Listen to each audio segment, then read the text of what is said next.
잭 니클라우스는 말을 아끼는 사람이다. 세상이 그에게 의견을 물을 때 그는 고르고 골라서 말한다. 평생 18개의 메이저를 이긴 남자가 아무 말이나 할 이유가 없다. 그런 그가 단 한 번 주저없이 말한 적이 있다. If Annika were a man, she would have won on the PGA Tour. 타이거 우즈는 그녀에 대해 이렇게 말했다. Annika is a player who has completely mastered her swing. I am still striving to reach that level. 이 두 사람의 말은 다른 시대, 다른 맥락에서 나왔다. 하지만 결론은 같았다. 그녀는 단순히 여자 골프를 지배한 게 아니었다. 그녀는 골프 자체의 기준을 바꿨다. 이름은 애니카 소렌스탐. 스웨덴 스톡홀름 근교의 작은 마을 브로 출신. 1970년 1월 9일생. 그녀의 커리어 통계를 처음 접하는 사람들은 대개 2번 읽는다. 숫자가 잘못된 줄 알기 때문이다. LPGA 투어 통산 72승, 메이저 챔피언십 10회 우승, 2001년 인류 역사상 처음으로 18홀 라운드에서 59타를 기록한 여성. 단 한 시즌에 13개 대회 우승. 숫자는 거짓말을 하지 않는다. 그리고 이 숫자들은 설명이 필요하다.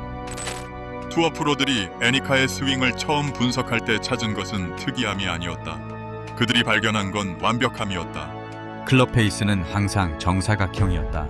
임팩트 순간 체중 이동에 오차가 없었다. 양손의 그립 압력은 매 스윙 동일했다.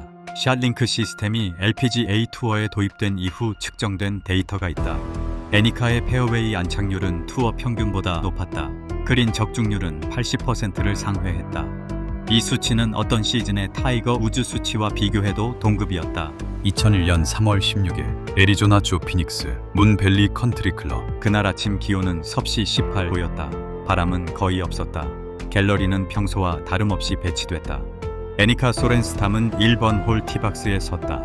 아무도 그날 무슨 일이 벌어질지 몰랐다. 그녀 자신도 몰랐다.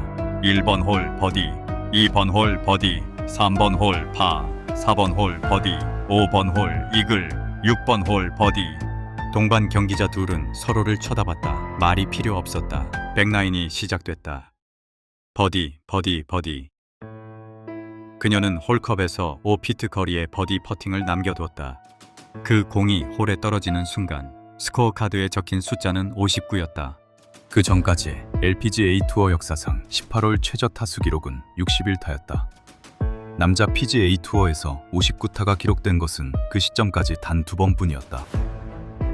두 선수 모두 남성이었고 두 선수 모두 훨씬 짧은 코스에서 기록했다.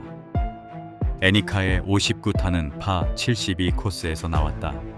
총 13개의 버디와 1개의 이글, 단 하나의 보기도 없었다. 소렌스탐은 시즌 오프 기간을 시즌 준비 기간으로 불렀다. 투어 동료들이 쉴 때 그녀는 스윙을 분해하고 재조립했다. 매년 겨울 그녀는 한 가지 기술 요소를 골라 그것만 집중 훈련했다.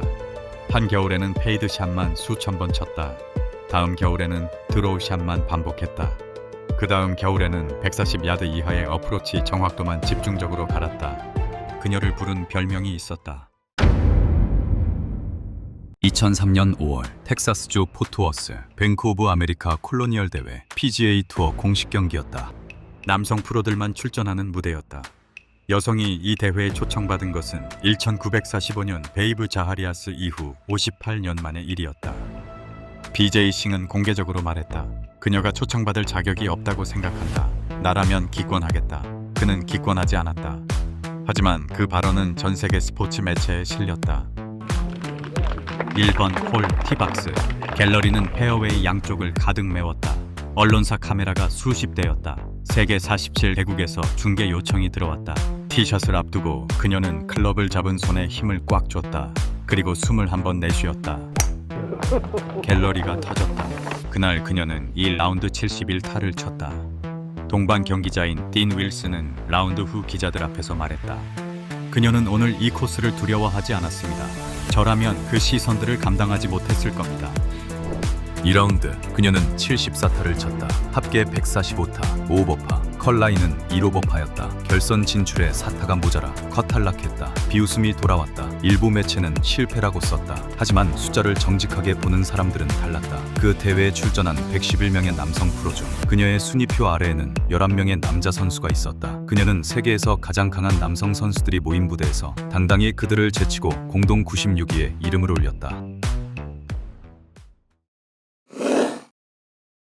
2003년 8월 그녀는 이미 3개의 메이저를 갖고 있었다. US 여자 오픈, 나비스코 챔피언십, LPGA 챔피언십, 4번째가 남아있었다. 위민스 브리티시 오픈, 4번째 트로피마저 들어올린다면 그것은 커리어 그랜드 슬램이라는 위대한 역사의 완성을 의미했다.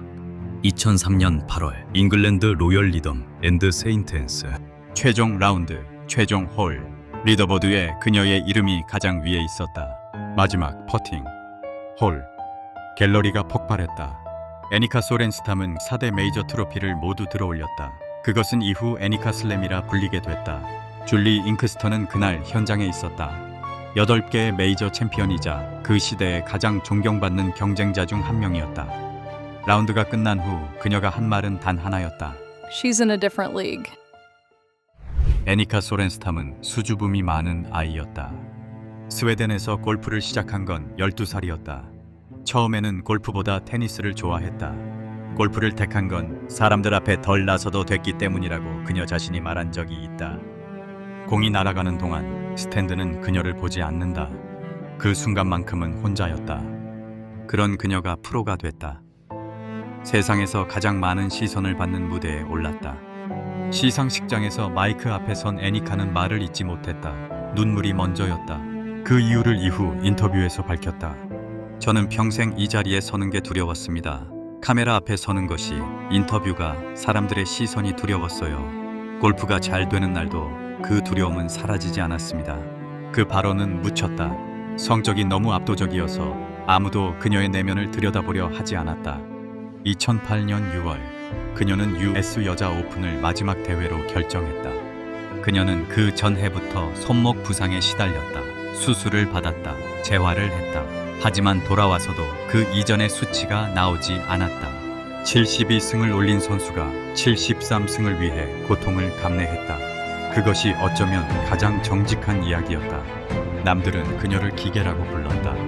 하지만 기계는 고통을 느끼지 않는다. 그녀는 느꼈다. 투어 동료 낸시 로페즈는 훗날 이렇게 말했다. 그녀가 경쟁하던 시절 우리는 그녀가 힘들다는 걸 몰랐습니다. 그녀는 표정 하나 바꾸지 않았으니까요. 나중에 알았을 때 더 마음이 아팠어요. 그것이 머신이라는 별명이 가진 또 다른 의미였다. 아무도 묻지 않았다. 오늘 어떠냐고. 그녀가 2003년 세계 골프 명예의 전당에 헌액됐을 때 그녀의 나이는 33이었다. 현역 선수였다. 명예의 전당은 보통 은퇴한 선수들에게 주어지는 자리다. 하지만 그들은 기다리지 않았다. 그녀가 쌓은 것이 이미 충분했기 때문이다. 그녀가 직접 설립한 애니카 파운데이션은 지금까지 2,000명이 넘는 청소년 골퍼를 지원했다. 대부분은 여자아이들이었다. 그들 중 일부는 훗날 LPGA 투어에 올라왔다. 그들 중 일부는 인터뷰에서 이렇게 말했다. 애니카가 그 코스에 서지 않았다면 저도 없었을 겁니다. 소렌스탐이 전성기를 보낸 2000년대 초반, 투어에는 전 세계에서 온 강자들이 넘쳐났다. 캐리 웹, 줄리 잉크스터, 로레나 오초와, 그레이스 바크. 그 모든 시대 속에서 그녀의 우승 비율은 역사상 비교 대상이 없는 수준이었다. 투어 통산 우승 확률, 즉 출전 대비 우승 비율. 그녀의 수치는 모든 시대를 통틀어 여자 골프 역사상 가장 높다. 2008년 그녀가 마지막 라운드를 마치고 18번 홀을 걸어 나올 때 갤러리는 양옆으로 서서 박수를 쳤다. 끝나지 않았다. 그녀가 클럽하우스 문을 열 때까지 이어졌다. 그녀는 한 번 뒤를 돌아봤다. 고개를 끄덕였다. 그리고 안으로 들어갔다. 카메라가 따라갔다. 문이 닫혔다.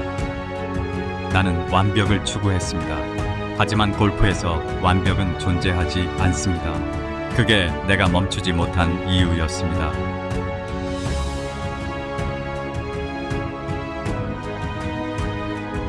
아무도 그녀를 설명하지 못했다. 아무도 그녀를 무시하지 못했다. 결국 그것만이 남는다.